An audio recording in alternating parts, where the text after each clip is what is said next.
नमस्कार, मैं हूँ मनविंदर। एमबीएन नेटवर्क पे आप सभी लोगों का बहुत स्वागत है। देश के कई ऐसे हिस्से हैं, सीमावर्ती हिस्से, जहाँ पर बांग्लादेशी घुसपैठिए जमे हुए हैं।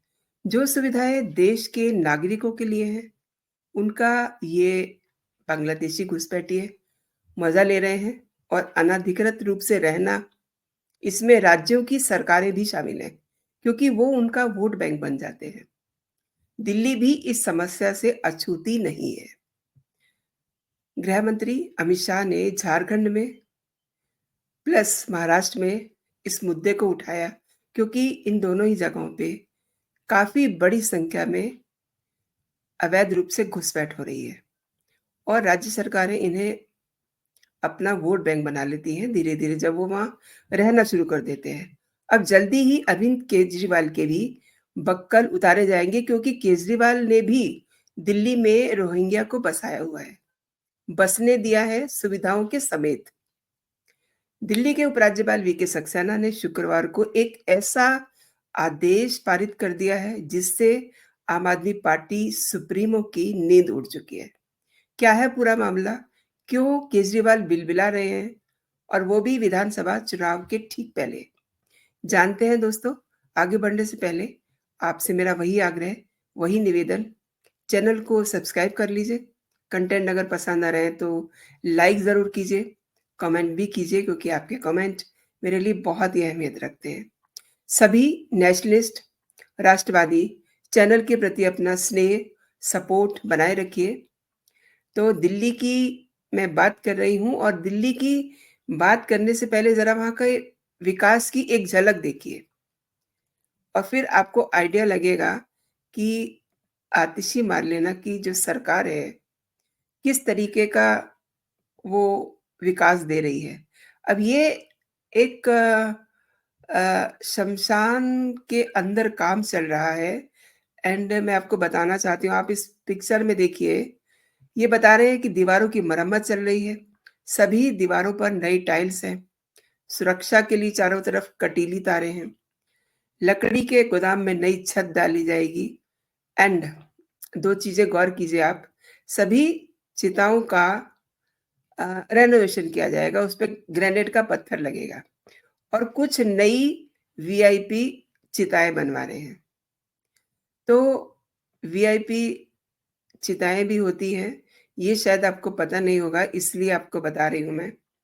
एंड जो ज़िंदा लोग हैं, उनकी फ़िक्र नहीं है सरकार को, लेकिन जो नहीं रहेंगे, उनके लिए कितने सारे सपने सरकार दिखा रही है। मतलब ज़िंदा रहते हुए लोगों को नर्क भोगना पड़ेगा, लेकिन अंतिम यात्रा के बाद के उनको सपने दिखाए जा रहे हैं। तो ये मक्कारी है, रादर मक्कारी की पूरी सीमाएँ लाँघ रही है दिल्ली सरकार। बांग्लादेशी घुसपैठियों की बात मैं आपसे जो करने जा रही हूँ, चर्चा करने जा रही हूँ, उससे पहले एक बात और समझिए। दिल्ली पुलिस इस समय अभियान कवच शुरू कर चुकी है और इसमें आपको पता है हथियार रखना, अवैध हथियार, चोरी-चकारी और नशीले पदार्थ, अवैध शराब की तस्करी, ये सब एक्टिविटीज़ शामिल होती हैं। इसमें केवल 24 घंटे में 1224 लोगों को हिरासत में लिया गया है और ये एक्शन आगे भी जारी रहेगा। अब ऐसे अभियान पुलिस क्यों चलाती है? ताकि पुलिस भी एक्टिव रहे और अपराधियों पर एक दबदबा बना रहे, उनमें खौफ बना रहे। दरअसल कवच एक ऐसा अभियान है जिसे दिल्ली पुलिस समय-समय पे अपने एरियाज़ में अपराधियों और मादक जो पदार्थ हैं, उनके जो तस्करी होती है, उसपे शिकंजा कसने के लिए ऐसी कार्रवाई चलाती रहती है। और इस कार्रवाई में स्थानीय पुलिस और स्पेशल सेल और क्राइम ब्रांच, ये सब मिल कर के इस अभियान को चलाते हैं। अब मैं आती हूँ असली मुद्दे पे। अरसे से खुफिया जानकारियाँ मिल रही हैं केंद्रीय गृह मंत्रालय को कि तमाम उन सीमावर्ती स्टेट्स में जो बांग्लादेशी अवैध रूप से आ रहे हैं, जिन्हें रोहिंग्या भी कहा जाता है, अवैध अप्रवासी नागरिकता के दस्तावेज अपने पेश करते हैं और एक पहचान पत्र ले लेते हैं। लेकिन अगर इन्हें चुनाव पहचान पत्र मिल जाता है, तो यू कैन इमेजिन कि लोकतंत्र का सबसे शक्तिशाली अधिकार इन्हें मिल जाएगा और उसके बाद ये वोट दे पाएँगे। यदि किसी तरह से अवैध अप्रवासियों को वोट का अधिकार मिल जाता है ना, तो ये राष्ट्रीय सुरक्षा के लिए भी बहुत बड़ा खतरा है। दिल्ली में अवैध घुसपैठियों की आने वाले दिनों में अब खैर नहीं है। केजरीवाल सरकार का बांग्लादेशी घुसपैठियों को बसाने में एक बड़ा रोल है। कहिए कि अहम रोल है, लेकिन एलजी ने इनके खिलाफ कमर कस ली है। उन्होंने पुलिस आयुक्त को अवैध घुसपैठियों की पहचान करने का निर्देश दिया है और ये काम एक टाइमलाइन के अंतर्गत किया जाएगा, यानी कि 1 महीने के अंदर एक स्पेशल अभियान चलाया जाएगा। उसमें अगर उन्हें ज़रूरत पड़ेगी तो जो जाँच एजेंसियाँ हैं, केंद्रीय जाँच एजेंसियाँ हैं, उनकी भी वो मदद ले सकते हैं। लेकिन इसमें फटाफट एक्शन होगा। दरअसल दिल्ली के एलजी वीके सक्सेना ने अवैध घुसपैठियों को लेकर के कोताही बरती जा रही थी लंबे अरसे से, अब उसको खत्म करने का मूड बनाया है और शुक्रवार को पुलिस आयुक्त को निर्देश दिए हैं कि वो राष्ट्रीय राजधानी में अवैध प्रवासियों की पहचान करने के लिए 1 महीने के अंदर ऐसा अभियान चलाएँ, जिसमें सब ऐसे लोग वेरीफाई हो जाएँ। एंड सक्सेना ने दिल्ली नगर निगम और नई दिल्ली नगर पालिका परिषद और दिल्ली के मुख्य सचिव को भी अलर्ट रहने के लिए कहा है, क्योंकि ये अवैध जो घुसपैठिए हैं, ये फर्जी नागरिकता और चुनाव पहचान पत्र प्राप्त करने के लिए उन्हीं से संपर्क करते हैं और आगे भी कर सकते हैं। तो ज़रा ये देख लेते हैं कि दिल्ली भाजपा के जो अध्यक्ष हैं, वीरेंद्र सचदेवा, वो क्या कह रहे हैं।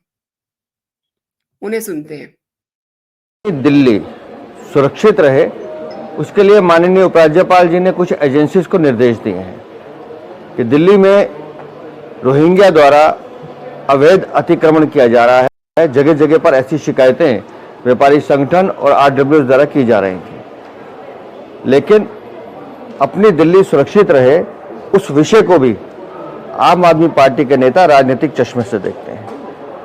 उनको मिर्ची लग रही है कि क्यों रोहिंग्या के खिलाफ एक्शन लिया जाने की बात की जा रही है। अगर मेरी दिल्ली सुरक्षित रहती है और मेरी दिल्ली के लोग सुरक्षित रहते हैं और उसके लिए एजेंसीज काम करती हैं तो उसमें बुराई क्या है। लेकिन आम आदमी पार्टी क्योंकि एक वोट विशेष के लिए तुष्टीकरण की राजनीति करती है तो उन्हें तकलीफ हो रही है। लेकिन दिल्ली सुरक्षित रहे, दिल्ली मजबूत हाथों में रहे, इसके लिए जो भी प्रयास किए जाने हैं हम सबको मिलकर करने चाहिए और इस कदम का स्वागत करना चाहिए। तो वीरेंद्र सचदेवा भी यही कह रहे हैं कि दिल्ली में ऐसे लोगों का रहना सुरक्षा के लिए सही नहीं है। लेकिन आम आदमी पार्टी और उनके सुप्रीमो आग बबूला हुए जा रहे हैं। अवैध घुसपैठियों पर उपराज्यपाल के एक्शन पे दिल्ली सरकार का रिएक्शन आ गया है। वो ये कह रहे हैं कि भाजपा केवल राजनीतिक लाभ के लिए अवैध घुसपैठियों के खिलाफ कार्रवाई करती है। सीधे तौर पे वो बहुत साफ-साफ अमित शाह और केंद्रीय गृह मंत्रालय को इसके लिए ज़िम्मेदार बता रहे हैं।